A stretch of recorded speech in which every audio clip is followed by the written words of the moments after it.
जय हिंद दोस्तों। स्वागत करते हैं एक और नए वीडियो में। आज हम लोग एनालिसिस करेंगे कि आखिर पाकिस्तान के बलूचिस्तान प्रांत 11 अगस्त को अपना आज़ादी दिवस मतलब स्वतंत्रता दिवस क्यों मनाया, एंड आखिर जो सोशल मीडिया पर इतना वायरल थी, आखिर इसका जो है ना क्या कारण है दोस्तों। चलिए हम लोग बारीकी से समझते हैं कि आखिर इतिहास क्या है बलूचिस्तान का, एंड वर्तमान के परिदृश्य से आखिर उसका क्यों क्या जो है ना मांग है दोस्तों। चलिए स्टार्ट करते हैं। फर्स्ट है ना कि यह संघर्ष बलूच जनता के आत्मनिर्णय, पहचान, प्राकृतिक संसाधनों पर अधिकार और मानवाधिकारों के लिए है। फर्स्ट क्या ऐतिहासिक जो है ना पृष्ठभूमि जानते हैं, तो क्या 11 अगस्त 1947 बलूच राष्ट्रवादी मानते हैं कि कलात रियासत ने अपनी घोषणा जो है ना स्वतंत्रता की थी। कलात रियासत जो बलूचिस्तान में ही है, जो तो 11 अगस्त 1947 को ऐसा मानते हैं बलूचिस्तान के लोग कि बलूच राष्ट्रवादी जो है ना 11 अगस्त को अपना आज़ादी जो है ना मनाए थे, स्वतंत्रता की घोषणा की थी। बट समय बढ़ता गया। फिर 11 मार्च 1948 पाकिस्तान सेना ने बलपूर्वक कलात का विलय पाकिस्तान में कर लिया। सोचो, 11 अगस्त 1947 को किया था ना कि बलूचिस्तान स्वतंत्र घोषित कर लिया अपने आप को, लेकिन फिर टाइम बीता, 1 साल बाद पाकिस्तान की सेना ने जबरन कलात को मतलब बलूचिस्तान को पाकिस्तान में विलय कर लिया। एंड हम लोग नेक्स्ट में बढ़ते हैं कि आखिर संघर्ष के मुख्य कारण क्या था। पाकिस्तान तो विलय कर लिया, चलो ठीक है, फिर आखिर संघर्ष क्यों हो रहा है बलूचिस्तान के लोग करते हैं वो भी देखते हैं। फर्स्ट क्या है ना कि प्राकृतिक संसाधनों का दोहन। बलूचिस्तान में प्राकृतिक गैस, सोना, तांबा, कोयला और अन्य खनिज की प्रचुर मात्रा है। और राजनीतिक उपेक्षा। स्थानीय लोगों का आरोप है कि उनके संसाधनों से आने वाली आय, इनकम का जो उपयोग है दूसरे प्रांतों के विकास में किया जाता है, जबकि बलूचिस्तान खुद गरीबी, बेरोजगारी और बुनियादी सुविधाओं से वंचित है दोस्तों। तो क्या है संघर्ष के मेन कारण देखते हैं। फर्स्ट, प्राकृतिक संसाधनों का दोहन। बलूचिस्तान के लोग बोलते हैं कि बलूचिस्तान में अधिक प्राकृतिक संसाधन है, गैस है, कोयला है, तांबा है। इनका जो है ना पाकिस्तान खुदाई करके निकालता है भाई, लेकिन जितना फायदा बलूचिस्तान के लोगों का होना चाहिए, क्योंकि प्राकृतिक संसाधन तो बलूचिस्तान में ही है, उसके अनुसार फायदा बलूचिस्तान के लोगों का नहीं हो रहा है। वहाँ अधिक गरीबी देखना पड़ता है। एंड राजनीतिक जो है ना राजनीतिक हस्तक्षेप में भी कमी देखने को मिलता है दोस्तों बलूचिस्तान के। एंड ये तो इतना ही है, आगे और देखना क्या क्या होता है। तो आगे बढ़ते हैं। सीपेक एंड ग्वादर पोर्ट, इसका तो भारत विरोध करता है। तो क्या है ना, चीन और पाकिस्तान आर्थिक गलियारा।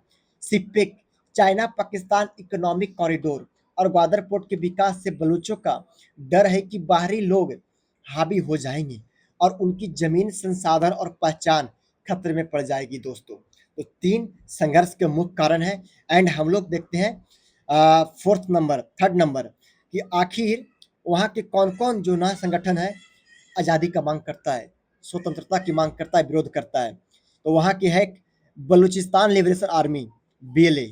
पाकिस्तान के पीपल्स लिबरेशन आर्मी है पीएलए, उसी के तर्ज पे बलूचिस्तान के है बलूचिस्तान लिबरेशन आर्मी, बीएलए। सबसे सक्रिय और प्रमुख अलगाववादी संगठन है दोस्तों। एंड बलूच रिपब्लिकन आर्मी है, BRA. And Baloch liberation front है, वीएलएफ। एंड नेशनल पार्टी है, बीएनपी एंड बीआरपी आदि। मतलब प्रमुख संगठन है जो आज़ादी का मांग करते हैं, स्वतंत्रता को मांग करते हैं, एंड विरोध प्रदर्शन करते हैं दोस्तों, एंड हिंसा भी करते हैं। एंड हम लोग मानवाधिकार का हनन देखते हैं। आखिर इसका भी क्या योगदान है कि मानवाधिकार का भी हनन हो रहा है वहाँ पे। चलिए देखते हैं कि बलपूर्वक गुमशुदगी, आवाज उठाने वाले युवाओं, छात्रों, बुद्धिजीवियों, पत्रकारों और राजनीतिक कार्यकर्ताओं का पाकिस्तानी जो है ना खुफिया एजेंसियों द्वारा अपहरण कर लिया जाता है। वहाँ के लोगों अक्सर देखा जाता है कि मतलब अपहरण कर लिया गया, और वहाँ के लोग मिलते भी नहीं है भाई। 5-5 साल 10-10 साल तक लोग वहाँ फरन रहते हैं, और शायद मार दिया जाता होगा या कहीं कैद करके रख दिया जाता होगा, क्योंकि उन लोगों अगर ऐसा कर देगा पाकिस्तान के लोग, पाकिस्तान की आर्मी, तो आंदोलन दब जाएगा, आंदोलन की मांग नहीं होगा। खैर कोई बात नहीं, नेक्स्ट देखते हैं। गैर कानूनी हिरासत और यातनाएं क्या है भाई। तो गिरफ्तार किए गए लोगों को बिना मुकदमे लंबे समय तक जेल में रखा जाता है और उन्हें यातनाएं भी दी जाती है। फर्स्ट, बलपूर्वक गुमशुदगी। सेकंड, गैर कानूनी हिरासत और यातनाएं, अभिव्यक्ति की स्वतंत्रता पर रोक, मीडिया पर पाबंदी है, इंटरनेट बंदी, शांतिपूर्ण प्रदर्शनों पर भी गोलीबारी आम बात है दोस्तों वहाँ। लेकिन कोई बात नहीं, एक देश और क्या कर सकता है तानाशाह के तौर पे, कोई बात नहीं भाई। फर्स्ट 5 क्या है ना कि राज्य की प्रतिक्रियाएं, सैन्य कार्रवाई, पाकिस्तानी सरकार बलूच विद्रोही समूहों को आतंकवादी बताकर उनके खिलाफ बड़े पैमाने पर सैन्य अभियान चलाती है, जैसे ऑपरेशन सवान, ऑपरेशन क्लीन अप आदि, जो है ना बलूचिस्तान के लोगों को मारती है भाई इन सब ऑपरेशन से।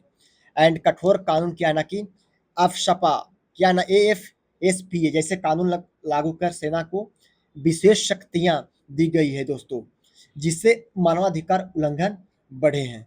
एंड क्या है ना, जनसंख्या में बदलाव, बाहरी लोगों को खासकर बलूचों को उनकी ही जमीन में अल्पसंख्यक बनाने की नीति अपनाई जा रही है। तो सोचो भाई, जब मेजोरिटी को माइनॉरिटी बनाया जाएगा तो उस देश का हाल क्या होगा, उस लोग क्या आंदोलन नहीं करेंगे तो क्या करेंगे। खैर कोई बात नहीं।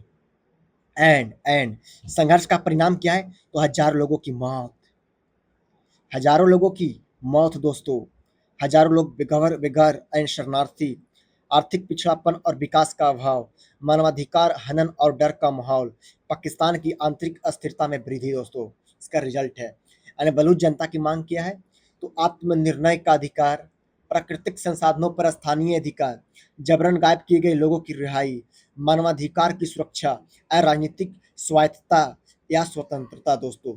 खैर इनका मांग ये थोड़े कि मेरा अलग देश चाहिए, इनका तो सिर्फ मांग है, इतना सा छोटा सा मांग है दोस्तों। तब भी पाकिस्तान सरकार देने में असमर्थ है, तो क्या वो आज़ादी का मांग नहीं करेगा। एंड कोई बात नहीं, आखिर कंक्लूजन क्या निकलता है, तो बलूचिस्तान की वास्तविकता एक तरफ पाकिस्तानी हुकूमत की दमनकारी व शोषणकारी नीतियां, दूसरी तरफ बलूच समाज के आत्मनिर्णय, पहचान व आर्थिक अधिकारों की मांग के बीच चल रहा एक खूनी संघर्ष है। एंड यह मुद्दा पाकिस्तान की अस्थिरता, क्षेत्रीय शांति और मानवाधिकार के लिए बड़ी चुनौती बना हुआ है दोस्तों। खैर चुनौती होगा क्यों नहीं, जब समस्या का समाधान ही नहीं निकलेगा तो क्या, चुनौती तो होगा ही।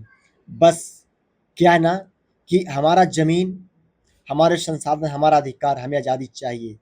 फ्री बलूचिस्तान, ये बलूचिस्तान के लोगों का क्या है मांग है दोस्तों। तो अगर अच्छा लगा होगा तो कमेंट करना, बस ये आप पे डिपेंड करता है कि लाइक करना है या नहीं, बट कमेंट करना आप पे डिपेंड करता है। लेकिन मैं आपसे रिक्वेस्ट करूंगा कि कमेंट जरूर करना, क्योंकि कमेंट से ही तो मैं जानूंगा कि आखिर ये सेशन कैसा रहा। आज के लिए इतना ही रखते हैं दोस्तों, जय हिंद।